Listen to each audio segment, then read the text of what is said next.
ẹ dákun ọjọ́ wo ni Túndé Perry àbí kí náà ń pè ọjọ́ wo ló dénà tó fẹ́ sọ̀rọ̀ ẹ̀ di ẹrù jẹjẹ sí indọ́sítírì yìí náà. sáàkù tẹ fi pa Mohbad dànù sáàkù tẹ fi pa Destiny Boy dànù nana sáàkù go talk about me abi Túndé Perry police go arrest you this morning I'm calling my lawyer tó bá ti dárúkọ àwọn sáàkù yẹn ẹ wá sọ pé kó pa mí sáàkù tẹ ní kọ́ mẹ́gbẹ̀ẹ́ orin mi mọ́ tẹ̀tí ní pé ó yá bọ́tẹ̀ nàbí kọ́ mi ò nánú wọn pípé gé òtẹ́ kọ́ pa mí àbí ọlọ́pàá bàbá àṣẹṣọ ibi tì. bá a mú wọn tí mo bẹ̀rẹ̀ hẹ́ta wọn tí mo lọ lù wọn tí mo hẹ́ta wọn wọn lọ competition now I'm writing petition. bó ṣe máa ń lọ rèé ọjọ́ òní Túndé Perry dé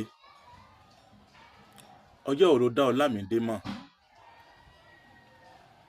ọjọ́ òní ó dá Wizkid mọ̀ so jẹ́ olórin ni so jẹ́ artist ni TikTok ló dé ló sọ di gbajúgbajà ta ló dá yẹ ẹ̀ mọ̀ tẹ́lẹ̀ kí ló tó mú gbogbo ẹ̀ kankan àwọn tí wọ́n ti dá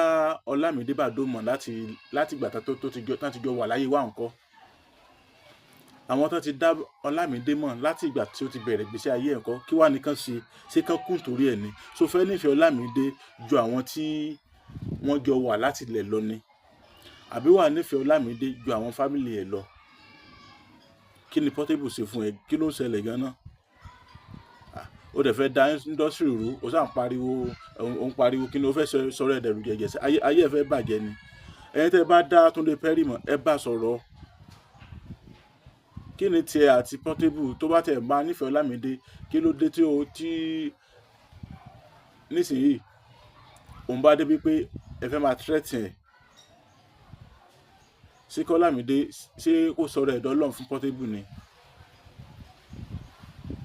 àbí kí Portable mọ bàbà kó máa rákòrò nítorí Ọlámídé ẹjọ́ fẹ́ ṣòfò ni Ọlámídé ò dẹ̀sẹ̀ mí kí ni tiẹ̀ tó fẹ́ sọ̀rọ̀ ẹ̀dẹ̀rù jẹjẹ nítorí pé bóyá Ọlámídé ń fún ẹ lówó kí ni Portable ṣe fún ẹ ọlọ́ba Sàló tó máa ń gbé gẹ̀gẹ̀ tó máa ń ṣe gbogbo ẹ̀ òun náà ló ti jẹjú ẹ yẹn Portable fún ọlọ́ba Sàló ní láyọ̀n bóyá 3 àbí 4 ó ti yí òun padà ní ló ti ń bú ẹ yẹn ìwọ̀ntúnwọ̀nsì lèyẹn máa ń ṣe nǹkan bí èèyàn bá nífẹ̀ẹ́ Ọlámídé Bàdó wàá ṣe níwọ̀ntúnwọ̀nsì ni ògo ní Portable náà kò kí n ṣe kí sọmọ kékeré náà ògo ní so ó dẹ̀ ní value jù ẹ lọ because ó wà ní industry ó ń release ó ní fans tẹ ojú àwọn tí tán tẹ̀lé ẹ torí pé bóyá TikTok ló dé ló sọ di gbajúgbajà ò kí n ṣe celebrity náà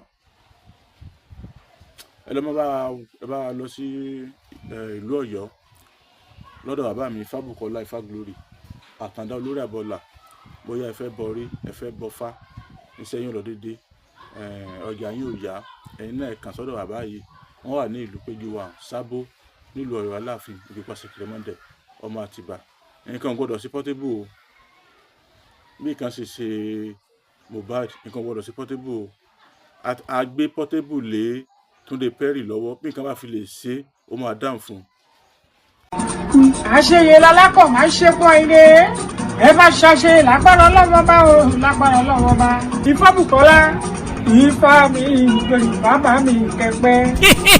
bẹ́ẹ̀ ni o Ẹlẹ́dùmarè fi àṣẹ wí bẹ́ẹ̀ jẹ́ bẹ́ẹ̀ ṣe wí àtẹ̀gbò ṣùgbọ́n ó ní àwọn ẹ̀dá kan tẹ́lẹ́dùà fi rán wípé kí wọ́n máa fi tú kí wọ́n sì máa fi ṣiṣẹ́ ìwòsàn. àdúpẹ́ o Ẹlẹ́dùmarè ó ṣeun ẹja tó ń da ibú dààmú òjò apá lọ. babaláwo Ifábùkọ́lá Ifáglórí Àtàndá olórí àbọ̀là ní Èdùmarè ń lò lọ́wọ́lọ́wọ́ láti kojú gbogbo àìsàn àti ìdí ayé gbogbo tó ń da ọmọ ènìyàn láàmú. àbá ẹ bá mi kálọ o sádọ̀rọ̀ Àtàndá olórí àbọ̀là gbèsòrò débẹ̀ dandan yóò dẹ̀rọ̀ gbogbo ayé ló lọ síbẹ̀ o. irú ìṣòro àìsàn wo ni tiẹ̀ àìní iṣẹ́ gidi lọ́wọ́ ìpọ́njú ìkórira promise and fail ìjákulẹ̀ lẹ́nu iṣẹ́ kí èèyàn ṣiṣẹ́ kó má lákòjọ. ogun ni àìrọ́mọbí àìrọ́kọ tàbí aya rere fẹ́ oyún ìjó tàbí oúnjẹ ojú oorun. báwo ra rẹ̀ ràn fífi ojú kó jàǹkárí wọ̀ ìdènà ní ẹnìkan kò lágbára o àyàfi ọba Ìdùmarè tó ní káwọn ẹ̀dá kan máa fi ewé àtẹ̀gùn ṣèwòsàn tó sì rí bẹ́ẹ̀ ṣe bẹ́ẹ̀ ọ̀gọ̀ọ̀rọ̀ àwọn èèyàn ni wọ́n ti dá láyọ̀ babaláwo Ifábùkọ́lá Ifáglórí Àtàndá olórí àbọ̀là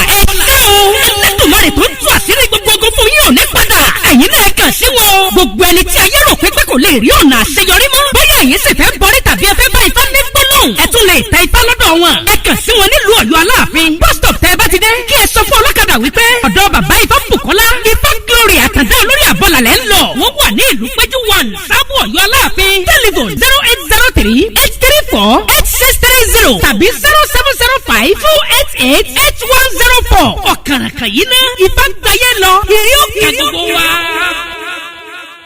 nínú òní di o yọ yẹ wa o kò ní yẹ ẹ lẹ fún wa ó ti rí bẹ́ẹ̀ ó ti ṣe bẹ́ẹ̀.